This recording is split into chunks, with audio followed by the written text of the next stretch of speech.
Good morning, everybody. I'm Lindsay Reiser. I am Vicki Wynn.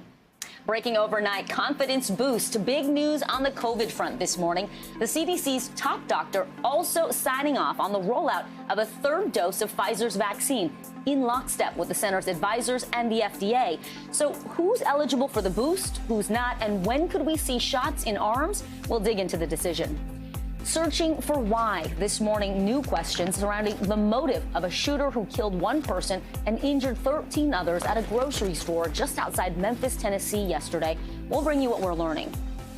On the hunt, the nationwide manhunt for Gabby Petito's missing fiancé, Brian Laundrie, is heating up this morning. What we know about the federal warrant now issued for his arrest. And what's in a name? As part of Hispanic Heritage Month, NBC News is diving into the conversation surrounding a particularly controversial term, Latinx. Our own Savannah Sellers reports on what it means to a community that is ever evolving. Hi, good morning. It's so good to be here with you. Same. We've never anchored before. This is very special. It's wonderful. Yeah. It's good to see you this Friday. You know, a fun fact, I saw you at an IRE convention, big investigation. Reporters and editors, yes. Yeah, and I've been a fangirl ever since. But we have a really busy morning, including that CDC decision, which is our top story. Yeah, absolutely. This morning, it is official. If you are fully vaccinated with Pfizer's COVID vaccine, you may qualify now for a booster. But not everybody will be able to get that third dose right away. A CDC panel yesterday voted to recommend a third dose of the Pfizer vaccine, specifically for older Americans and those at risk of getting a severe case of COVID-19. Early this morning, the head of the CDC, Dr. Rochelle Walensky, signed off on those recommendations. It's welcome news for millions of Americans looking for that added protection, especially those who work in high-risk jobs and are concerned about waning immunity. Take a look at your screen right now. Cases remain high. An average of 121,000 Americans are testing positive for COVID every day. To help us break down these new recommendations, NBC News correspondent Heidi Presbella is outside a vaccination site in Arlington, Virginia. So, Heidi, very good Friday morning to you. Who, at the end of the day, can get a booster, and can essentially they just go and get one today? Yeah, Lindsay, assuming you got the Pfizer vaccine and you fit into the following categories, it is shots away, and you can walk into some of these community vaccination clinics or a nearby pharmacy. So let's go through those groups, starting with 65 plus. This was the one we knew was going to happen. But here are the other groups as well. Ages 50 to 64 with underlying medical conditions, and even younger folks, 18 to 49, with those same conditions may choose, in consultation with their doctor, to get a booster. We believe, Lindsay, that those conditions will be similar to what was specified in the initial rollout, which is conditions like cancer, diabetes, obesity, heart conditions, and also that group of 18 to 64 that work in high-risk settings. Now, the FDA secretary said at the time that's a pretty broad group, right? It's not just medical staff, but it could apply to some of these other groups, like daycare staff, for instance. Well, and Heidi, initially, what's really significant, too, about this decision is the CDC panel didn't recommend boosters for people working in high-risk settings, and then CDC Director Walensky overruled that decision. What happened there? Yeah, there's been a lot of twists and turns here on the road to what it means to be fully vaccinated. She was disagreeing with the panel because the panel had said that they believe that it should just be focused on preventing severe disease, right? The data is showing that these breakthrough infections are causing mild to moderate infection. And Dr. Walensky said, look, we have new data coming in. This is an interim decision, and we believe we need to do the greatest good. Here's what she said. It's my job to recognize where our actions can have the greatest impact in a pandemic. Even with uncertainty, we must take the actions that we anticipate will do the greatest good. So new data coming in at the same time here that shows really a lot of benefit for all individuals who take the Pfizer vaccine. You know, Heidi, I remember when it was a scramble when the vaccines first came out and everybody was trying to get an appointment. And if you said you had an underlying health condition or you said you had a high-risk job, you had to show proof of that. I did when I went and got my vaccine. Is that going to be the same case this time around for boosters? Looks like not. They're not going to be requiring prescriptions or doctor's notes, and 70% of these are now going to be given at pharmacies, Lindsay. And like I said, this is as this data is coming in, and the CDC director and other medical professionals are saying that the Israeli data is showing that the benefits where they're administering this to all individuals really is significant. And so there's not going to be a lot of policing of this, at least as of right now, with this decision the way it came out. Okay, Heidi, thanks so much for starting us off. Let's bring in NBC News medical contributor Dr. Natalie Azar now. Good morning, Dr. Azar. What do you make of the CDC's decision and the director going against the panel's recommendations? She wants these boosters to be offered to workers who might be at high risk, like teachers or, like yourself, frontline healthcare staff. Yeah, I'm not surprised that Rochelle Walensky did what she did. There was immediate blowback and pushback from the CDC, from the CDC's decision, I should say, from some very well-regarded Twitter-savvy experts that we've had on our show and on our air multiple times. I think the biggest sort of head-scratcher there was, how is it possible that an ICU nurse who's, in the thick of it, treating COVID-19 patients wouldn't be a candidate for a booster? It's hard for me sometimes to articulate all the different issues surrounding all of these different issues, because at the end of the day, if you are over the age of 18 and otherwise healthy, you really don't need to get a booster right now. Mm-hmm. And this really does just kind of, I think it opens it up. It feels more like open season for anyone to walk in and get a shot, which they can do, regardless of the fact that it just needs to be Pfizer as opposed to Moderna or J&J. I have these conversations with my patients on a very, very regular basis. Not all Americans have a healthcare provider that they have a relationship with that they can actually get, good guidance on. But I've said to numerous patients a lot that it might benefit them more to wait to get the booster. And I think once you explain that kind of the science behind the rationale for waiting versus doing it now, people will come to decisions that are actually more appropriate for them. So, doctor, how long do you see the average person waiting who isn't 65 or older, who doesn't work in that high-risk setting, who doesn't have an underlying medical condition? I'm assuming that right now you're going off of data that shows, okay, after 6 months of the shot, after 8 months of the shot, you still have immunity. Yeah, and Lindsay, that's the whole point. We've been sort of inundated, the public has anyway, with all of this data from Pfizer and waning antibody levels. And listen, the science is very clear. We know that our antibody levels are going to decline with time. That is the nature of your immune response. But there is another part of your immunity called the cellular immunity, which, if you're otherwise healthy, should be exceedingly intact. Remember, those neutralizing antibodies really just help to prevent infection, and they really only protect you for a couple of weeks. After that, if you're exposed and you get infected, it's your cellular immunity that takes over, that actually prevents severe disease. That's a point that we've been trying to communicate to the public for a very, very long time right now, but people still are very hung up on this concept of antibody waning and that correlating with immunity. Thus far, Lindsay and Vic, the data is very, very clear. If you are not immunocompromised, if you don't have those underlying medical conditions, and you're under the age of 65, you are not the group that is getting breakthrough infections that are landing you in the hospital. You're just not. That is really reassuring information this morning. Dr. Natalie Azar, thank you so much. Well, it has been 1 month since students in Chicago returned to school, but the public school system is struggling to keep kids COVID-free, forcing the Chicago Department of Health to now step in. According to the Chicago Department of Education, 530 people have tested positive for COVID since school began. 380 of those cases were students. All of this has resulted in some 11,000 people being listed as close contacts in the event of an outbreak.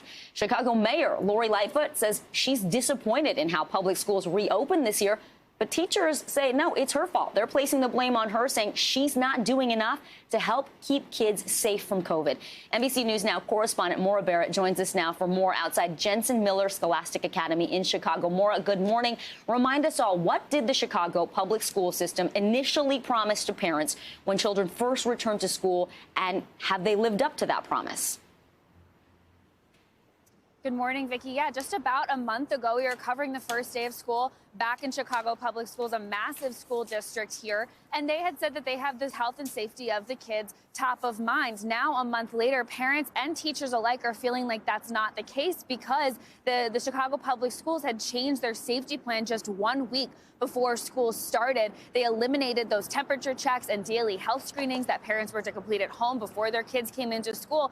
And they said that there was going to be a robust test and trace plan in place so that students could get tested weekly if they wanted to. But that hasn't been fully implemented yet. Only 3% of students are enrolled. And that, again, is voluntary, but they don't even have the vendor in place to be able to accommodate if everybody in the school district wanted to. And they're already operating very slowly. And so lots of teachers and parents very frustrated here because when you have something like 11,000 close contacts in schools like here at Jensen, 11 of their 17 classrooms are quarantined now, and parents are feeling that there's not transparency from the district. That's a mess. You spoke to one Chicago teacher who says she doesn't feel safe inside her classroom because of the lack of safeguards.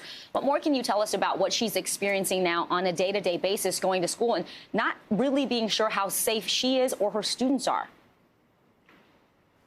Exactly. Lori Torres is a Spanish teacher for the district. She teaches grades from pre-K all the way up to 8th grade. So she's seeing a variety of students every day. And she's also a mom of 3 kids that go to 3 separate schools at CPS. And so she's concerned on a parental level and as a teacher. But she says that the safeguards CPS promised just simply aren't in place. I want you to hear a little bit more about what she says is lacking.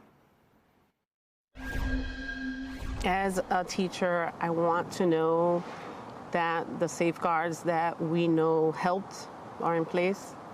I want to know that contact tracing and reports of cases doesn't take 10 and 12 days. I want to know that in communities where vaccine levels are lower, that contact tracing and testing is actually happening. And as for her mental health, Lori says she feels stressed and frustrated every day walking into the classroom with trauma, Vicki. It is frustrating. It's confusing for teachers and parents as well. Do you know what went into the decision to pull back on the temperature checks or the daily health screenings? That seems like the bare minimum of what most schools are doing, and it's been working since last year. And what are you hearing from parents? Well, what happened with the testing and tracing program is they said that the school had said that this was going to be a good replacement and that temperature checks weren't as nearly as accurate for kids that are coming in sick. Another thing that parents really pushed for was the option for remote learning, and they put that into place with the virtual academy, but then it only became available for kids with certain medical issues, and even that, the bar was set really high for those applications. So I spoke with one parent, Courtney. She has 3 young girls, and she was just very hesitant sending her kids back to school. A month ago, she ended up pulling them out, and now she feels targeted by the district. I want you to hear a little bit more from her. My concerns are being ignored. They're being belittled. I'm being shamed for not having the confidence of sending my kids in. And so it makes me question like how this is affecting parents all over our district. What are we as parents supposed to take from that? Are we supposed to be confident sending our kids in? It doesn't instill confidence.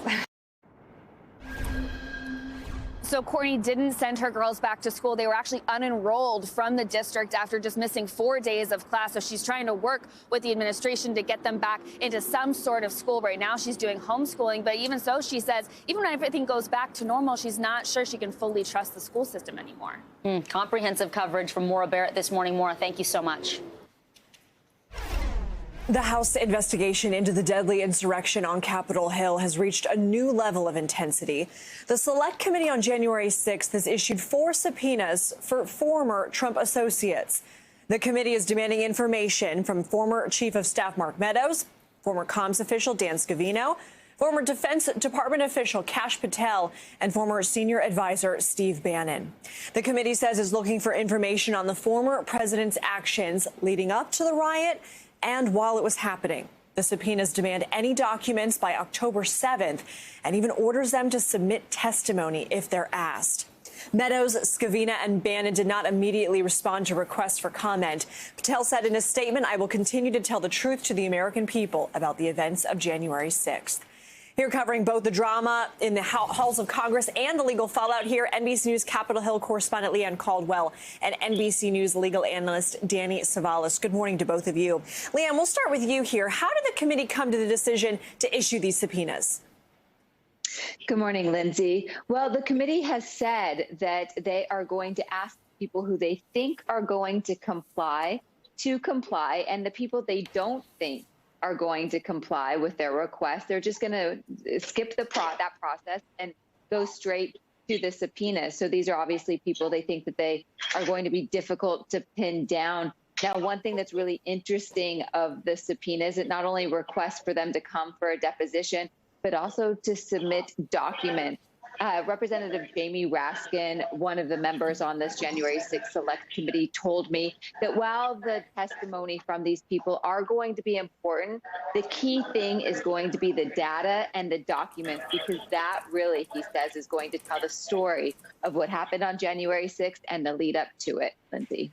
Well, Danny, that leads us to the next question. How much teeth do these subpoenas have? I mean, can you tell us what the committee is demanding here and whether they can get these four men to provide information?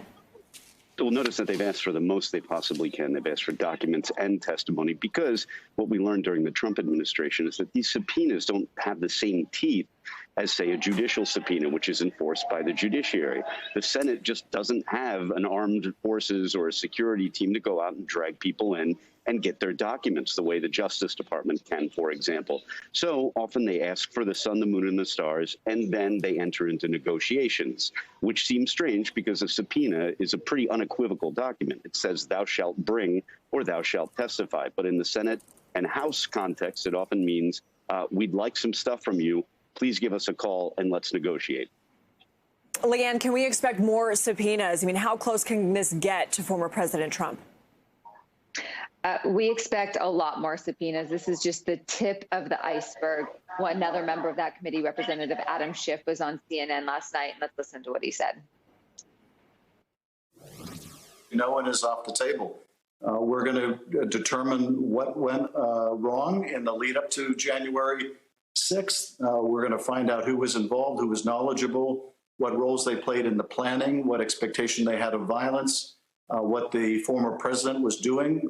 Among the biggest unknowns is what was going on within the White House on January 5th and 6th at that critical time when our democracy was being threatened.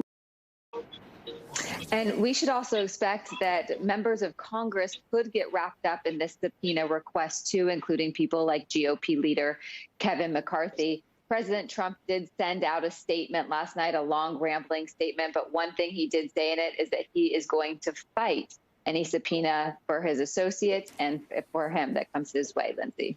So, Danny, then yesterday, our colleague Sahil Kapoor, who's also on the Capitol Hill team with Leanne Caldwell, was saying there's not a huge precedent right now for compelling other members of Congress to testify. So for somebody like Kevin McCarthy, what could we see end up happening? And then the last question to you, Danny, is what's the end game here? I mean, we know what kind of information they want to find out, but why?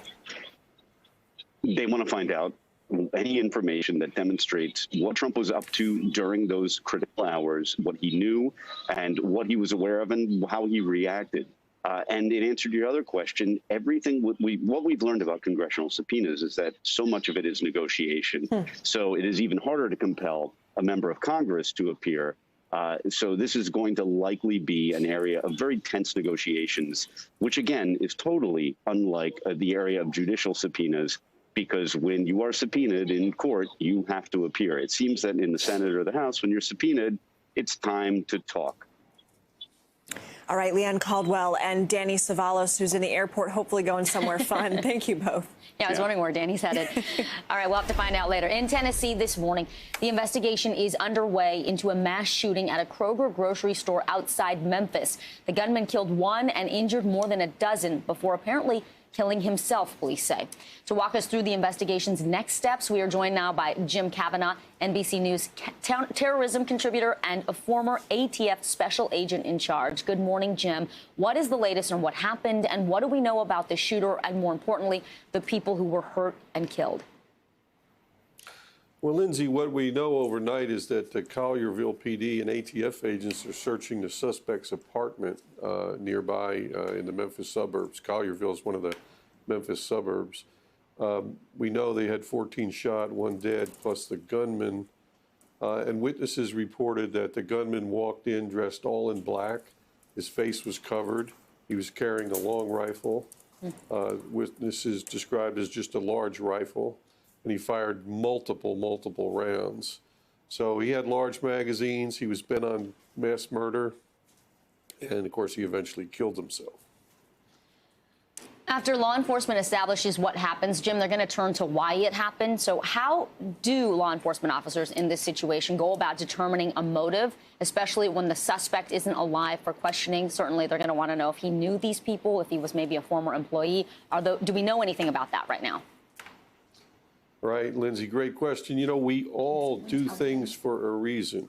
The reason may be very distorted. It may be, you know, psychologically crazy. It may be not understandable, but no human acts without a reason.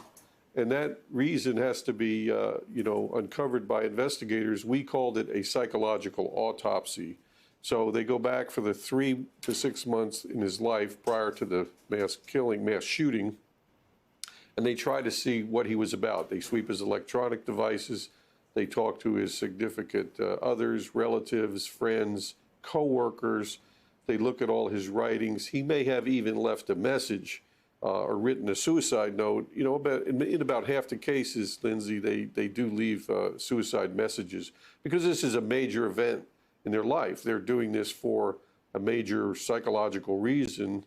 Although it's vulgar and distorted, they're doing it for a reason they want. So sometimes they want to tell the world about it. All the more reason we in the media have moved away from kind of identifying and repeating their names over and over to contribute to that. Jim, Vicky Wynn here, by the way.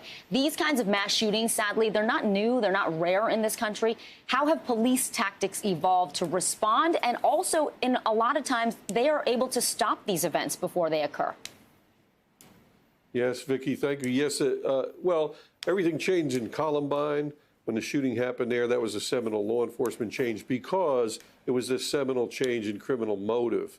Prior to that, we had a lot of, you know, barricaded suspects generally bent on hostage taking to escape the problem, like taking over a bank robbery that went bad or holding somebody against their will in a domestic disturbance. But we didn't have this great phenomena of mass shootings that we have now. So police tactics had to change. So what Collierville PD did was they went in right away with their patrol officers, with their patrol rifles, almost a SWAT light, if you will. The first 2 or 3 officers get there, they grab their patrol rifles and body armor, and they start going into the grocery store. And what we've also trained, unfortunately, through tragedy is our citizens to run, hide, and fight. But still we have witnesses saying, I thought it was balloons popping. And you know, don't think that. When you hear that noise, think it's shots, act immediately. These things only last a few minutes. This lasted 4 minutes until the police can get there or the guy kills himself. So you only really, most cases, you have to survive for just a few minutes. Think fast, act fast, run, hide, fight, save your life. It is troubling, but that is life-saving advice, potentially. Jim Kavanaugh, thank you so much for your time this morning. Former Minneapolis police officer Derek Chauvin plans to appeal his murder conviction in the death of George Floyd. In court documents filed yesterday, Chauvin listed issues with how the court handled the motion to change the venue and sequester the jury. He's also taking aim at the trial itself, including the addition of the third-degree murder charge. Earlier this year, Chauvin was convicted of second-degree murder, second-degree manslaughter, and third-degree murder in the death of George Floyd. He was sentenced to 22.5 years in prison. New developments this morning in the case surrounding the disappearance and death of Gabby Petito. A federal arrest warrant has been issued for her fiancé, Brian Laundrie. But first, they got to find him. The FBI has been searching for him ever since the 23-year-old disappeared after his family told police he went on a hike in a Florida reserve. NBC News correspondent Katie Beck joins us now from Venice, Florida, where the search for Laundrie is still underway. Katie, it's important to point out this warrant is not for Petito's death. Yeah, that's right, Lindsay. This warrant is actually for something Brian Laundrie did in the days following her death. It looks as though he used illegally used an ATM card and PIN to withdraw $1,000 or more from a Wyoming ATM. Authorities are placing that federal charge on him for now, but add they can amend that as their homicide investigation into Gabby Petito's death continues. This could change. So from our understanding, this is sort of a placeholder for now as they continue to get more facts in. Obviously, the final autopsy report has not been completed. The cause of death not yet released. There's still a lot of missing parts to this puzzle, and before they come up with that charge, they're going to continue investigating. Meanwhile, searchers are back here in the swamp today, going through this reserve with elevated vehicles, divers and dogs, trying to search high and low for any sign of Laundrie. It has been 5 days, and there have been no evidence turned up so far. A spotlight has been placed on his parents for what they might have known or not known in relation to him coming to this reserve. That information that he came here last Tuesday was provided from his parents. So investigators are certainly stepping up their search efforts, and they are now armed with a federal arrest warrant. Lindsay. Katie, thank you so much. All right, let's turn now to your morning news now weather. Bill Cairns, good to see you. Good morning. What are we looking at? A pretty beautiful weekend in so many areas of the country, but there's always an exception. And that means I always have someone to apologize to. So let's first talk about the areas of greatest concern. We have had this rain going through areas of the Northeast yesterday, New York City last night, and now finally, ever so slowly, it's out of New York City, but now it's through Connecticut and Massachusetts. It's going to be a rainy Friday throughout much of New England. And the big question is, how long will it last? Because it's slowing down and stalling. This push behind it is kind of ending. So the Futurecast does take the rain into Boston. By 8 p.m. this evening, it's very light, just spotty showers, Providence to Boston through the Cape, heavier rains up in Maine. But unfortunately, it doesn't really progress any further than that. And then another wave comes up of rain from the coast as we go through Saturday. So we may keep the clouds in play, on and off showers, and a little bit of rain, even in Boston and Providence on Saturday. The rest of the Northeast looks pretty good. So again, it's not going to be an incredible amount of heavy rain, but we may not get the sunny blue skies in eastern New England on Saturday like we were hoping yesterday. So again, for Boston to the Cape up through Maine, that's probably the worst weather in the country this upcoming weekend. So let's get to that weekend forecast. And it is so nice. So many areas of the country still feeling like summer. It's still pretty warm, but the humidity has been knocked down. 75 and sunny in Atlanta is about as perfect as it gets. Chicago, 78's nice. Dallas, 86. Still a little warm. Probably need the air conditioner in the afternoon, but it's not the hundreds you had a couple days ago. And then as we head into the weekend forecast, well, this is where we're going to be watching. Again, dry almost everywhere. There's that little bit of rain in Maine, maybe Boston, but the middle of the nation is nearly perfect. We're warm out in areas of the west, but not too hot. And then on Sunday, that gorgeous weather from St. Louis all the way to the mid-Atlantic. Still pretty nice in areas of the southeast. Feels like summer in the middle of the country. You get the general idea. It's a pretty beautiful first fall weekend. Hard to complain after the wet and gross summer that we've had. You won't hear any grumbling from us here. We'll take it. Thanks, Bill. Thank you. Still to come, the Haitian migrant crisis at the border leading to a high-profile resignation in American diplomatic circles. Now, a report on the increasingly dire living conditions on the Texas border for Haitian migrants fleeing political instability and natural disasters. That's next.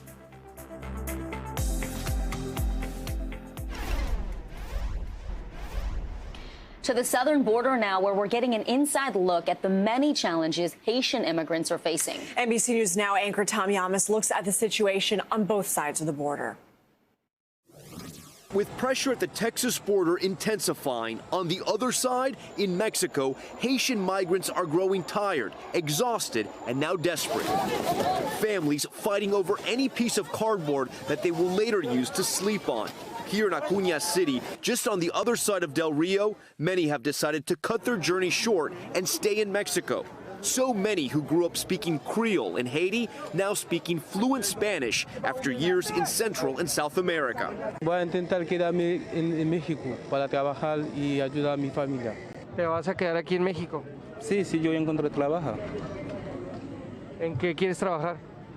Yo soy albañil y electricidad también. And the number of those seeking asylum keeps growing. So far this year alone, more than 18,000 Haitians have requested asylum in Mexico, compared to nearly 6,000 in 2019.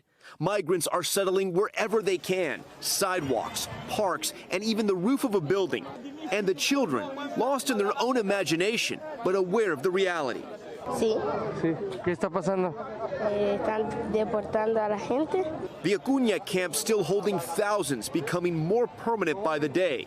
But today, Mexican authorities also adding pressure, at one point surrounding the camp, families feeling forced to cross the Rio Grande, ending up in Texas. Now in that same camp where many have waited for days.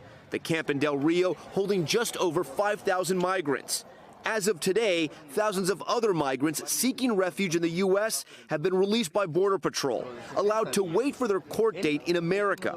Pregnant women, babies, parents with their young children, including 10-year-old Reina, who traveled to Texas from Chile, thousands of miles away, with her father. Here in Texas, packed buses come and go, taking migrants to this shelter where they're given food and aid. The waiting lines are massive. The men all carrying ankle monitors and citations to appear in court in the next 60 days. For Huguenard and his daughter, they believe they've taken one step in the right direction and one step further away from the camp they will never forget. We don't even have cardboard to sleep on or blankets. There is dirt everywhere. We go hungry. When you want to drink water, you have to drink dirty water. That is heartbreaking. That was News Now anchor Tom Yamas reporting. All right, moving on. This morning, youth activists are staging climate strikes in cities across the globe. Now, Fridays for Future began in 2018 with Swedish activist Greta Thunberg skipping school to protect the lack of action on climate change. Millions have since joined, and after a long pandemic pause, young people are returning to the streets just weeks before a UN climate change conference is set to begin in Glasgow. NBC News foreign correspondent Matt Bradley is in Berlin now, where Thunberg is scheduled to appear. Good morning to you, Matt. You have been speaking with organizers there. What are they saying about this event? Guys. Yeah, I mean, as you can see, there's like thousands and thousands of people all in front of the German parliament here. And, you know, these organizers, the main point of this event is trying to get the attention of the politicians. And you mentioned Greta Thunberg. We haven't heard her speak yet. She's coming out soon. We're probably going to see people starting to march around Berlin. You know, this is only one of about 400 cities throughout Germany that are holding this protest. And again, as you mentioned, we're seeing this throughout the world as well. So, I mean, what are we going to start seeing next? Politicians being held to account. That's what a lot of these organizers have been demanding. They say that they're not being listened to. Now, politically, here in Germany, actually, the electorate here are listening to climate change issues probably more than just about anywhere else in the world. But people here say that even those politicians that are paying attention, that are announcing new programs, they're not doing enough. I spoke with one of the very young organizers. He's only 20 years old. Here's what he had to say. Are you frustrated? Are you disappointed? I'm not only frustrated and disappointed, I'm angry to the politicians and to everyone who has power. So that's why I'm standing here. Okay. So, I mean, as you can see, anger, frustration, but also here in central Berlin, it's kind of like a party atmosphere. You're not seeing a lot of anger or frustration. There are bands playing, there are chants. It's been pretty hopeful here. And that might be because, again, as I mentioned, this population here in Germany, they are perhaps more climate-minded than we see in elections just about anywhere else in the world. Guys? Hey, Matt, let's talk about the significance of the timing. Why are they striking right now? Yeah, well, as I mentioned, those elections, those are coming up on Sunday. And, you know, they're really not going to be all that exciting, to be frank. We're talking about Angela Merkel, who has been the chancellor for the last 16 years. She's been chancellor for longer than most of these really young activists have even been alive. She is now leaving the scene. She's bowing out on her own. She's essentially retiring. Her replacement is very likely to be quite a lot like her in terms of outlook and in terms of policy. But the sort of the Green Party, that's sort of the underdog story in this otherwise pretty humdrum election. They're coming up, and they're coming up on the backs of just what I mentioned, this newfound, or I shouldn't say newsfound, but this real passion for climate policy here in Germany that, again, you really just don't see anywhere else in the world, especially no other really large Western industrialized country. You simply don't see voters going to the polls and thinking of climate change as one of the forefront issues. And that's what we're seeing here in Germany. And that's what a lot of people here are hoping they're going to see in the results after that Sunday election. All right, very interesting. Matt Bradley, thanks so much for your reporting. Appreciate it. All right, we're going to take a look now at what is making news around the world this morning. Let's go to NBC News correspondent Ali Arouzi joining us from Tehran. Good morning, Ali. Good morning, guys. Well, despite having one of the largest Catholic communities in the world, Mexico's Supreme Court has decriminalized abortion, continuing a trend in Latin America towards legalization. The ruling contrasts sharply with recent actions in the United States to restrict abortion access, most notably across the border in Texas, where bans on abortion after 6 weeks of pregnancy are illegal, and citizens can complain against women seeking termination. Lava continues to flow from a volcano that erupted in Spain's Canary Islands that has destroyed everything in its path, including 200 homes, except for one house that's managed to escape the rivers of flowing lava. Images shows the residents dubbed as the Miracle House, surrounded by a sea of lava, but it's still standing. A court in India has ordered a salon to pay a model $271,000 in damages after they chopped off her long locks against her instructions. The court said the woman used to get jobs from hair product firms because of her long hair, but due to the salon's negligence, she had a breakdown and couldn't concentrate on her job, which she finally lost. And those are your headlines. Wow, $271,000 for a bad haircut. I have earned my fair share of payouts. Ali, thanks so much. All right, and coming up, the world's most beloved plumber and lovesick hero is getting his own movie. Do you know who we're talking about? Well, we're going to tell you. We're going to take a deep dive into the upcoming Super Mario Brothers blockbuster and its star-studded cast. That's next. Those are big faces.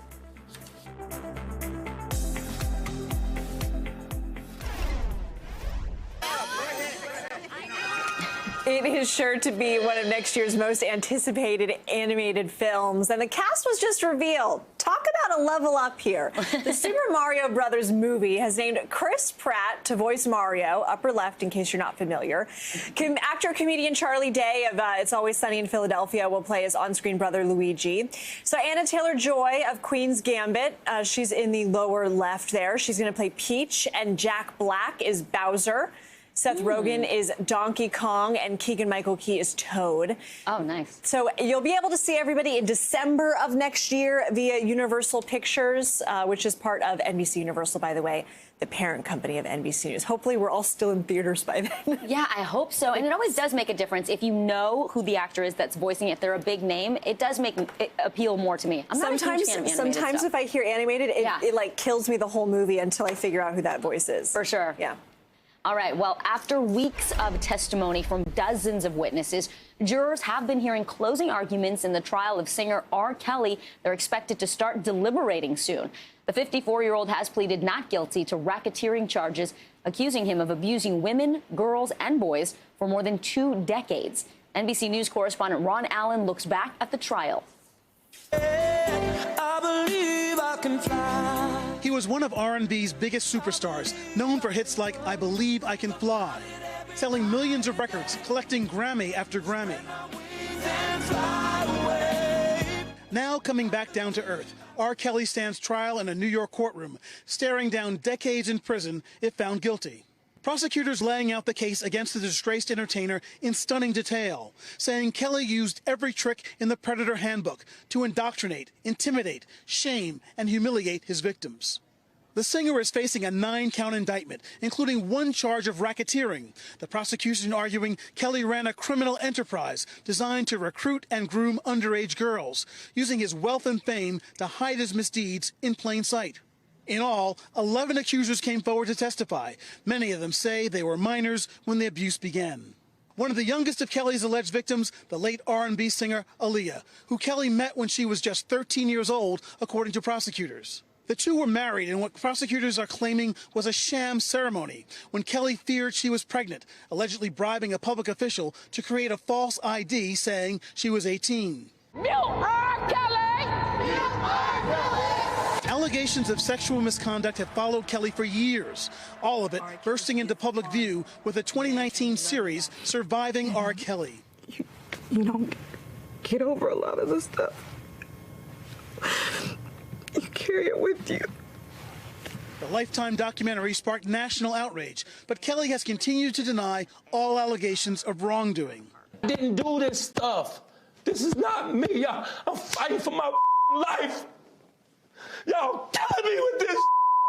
In their closing argument, Kelly's legal team dismissing the accusers as liars, groupies, stalkers, trying to cash in, survive off of R. Kelly. The defense is basically saying that all these women are lying, and they're upset that their relationships with Kelly didn't work out, and they're looking for money. Do you think the jury is going to believe that? Ron, I hope not.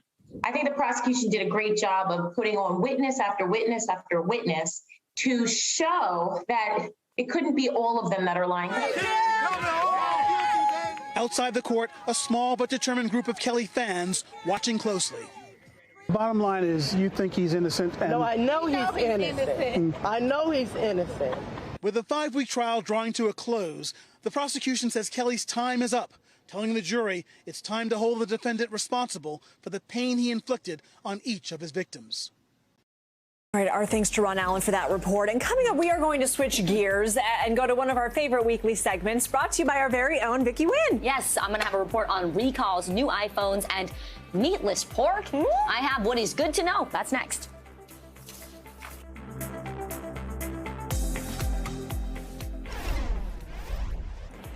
Welcome back, everybody. It is time for our CNBC Money Minute, the biggest financial headlines of the day and why they matter to you. Yes, CNBC's Christina Partsinevelos joins us now. Hey, good morning, Christina.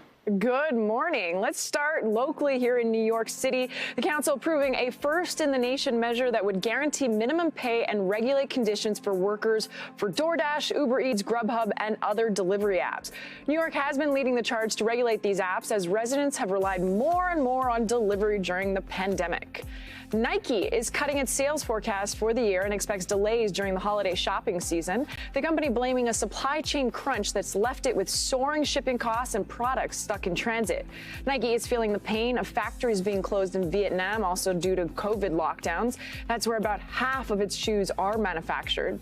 Industry-wide, though, retail inventories are trending at historic lows, with some stores only having enough merchandise to cover about 1 month of sales. Costco is bringing back purchase limits on household essentials such as toilet paper, bottled water, and certain cleaning supplies. The warehouse chain says it wants to ensure those items stay on the shelves as it deals with supply chain issues, from shipping delays to shortages of truck drivers. Costco hasn't specified how many of each item customers will be able to buy. It's placing orders earlier to get what it needs and has chartered extra ships to transport containers from Asia. But the moral of the story is not to hoard, right? Do not be a hoarder. Absolutely. I like when stores actually institute those limits. Yeah. It just helps all of us. Yeah, that's for everything, including going up to Christmas. All right, Christina, thanks so much. Thanks. And this morning we're following an urgent warning about a social media trend and an important recall notice parents won't want to miss. Yeah, absolutely. Plus, the new iPhones are out, but there is a hit game you're not going to be able to find on the App Store. That's all in this week's Good to Know.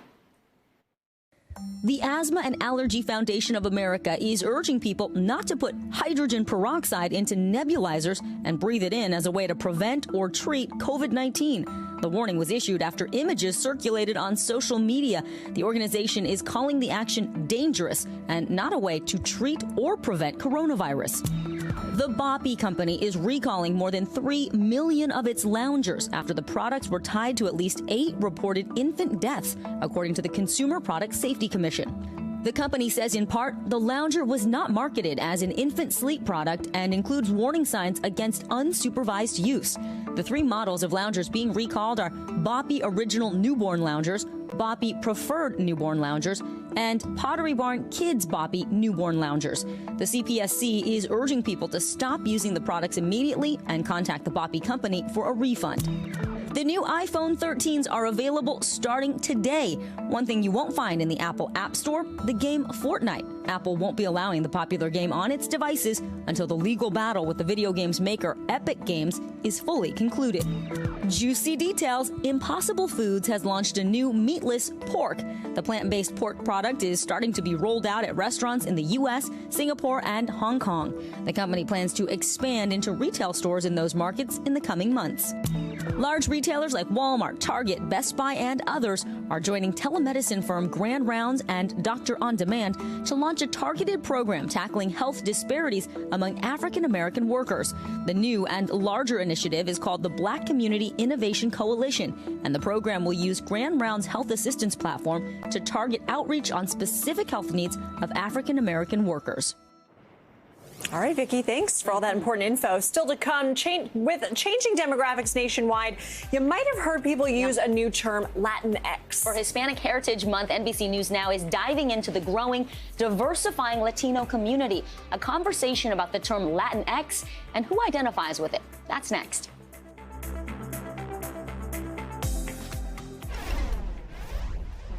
Hispanic Heritage Month is officially underway, and right now there's a conversation going on about the term Latinx. Yes, our very own Savannah Seller spoke with members of the Hispanic and Latino community about what this term means to them. I first adopted the term Latinx for myself about 2 years ago. Coming from the Dominican Republic to the United States, I was immediately associated with being Hispanic, being Latina, but I think those two terms are not as inclusive as the term Latinx. Carolyn Gonzalez is a student at Rutgers University Newark who identifies as Latinx. The term is meant to be inclusive of people of Latin American descent who don't self-identify as male or female, or who don't necessarily want to be identified by their gender. I personally believe that gender identity is so fluid, is ever changing.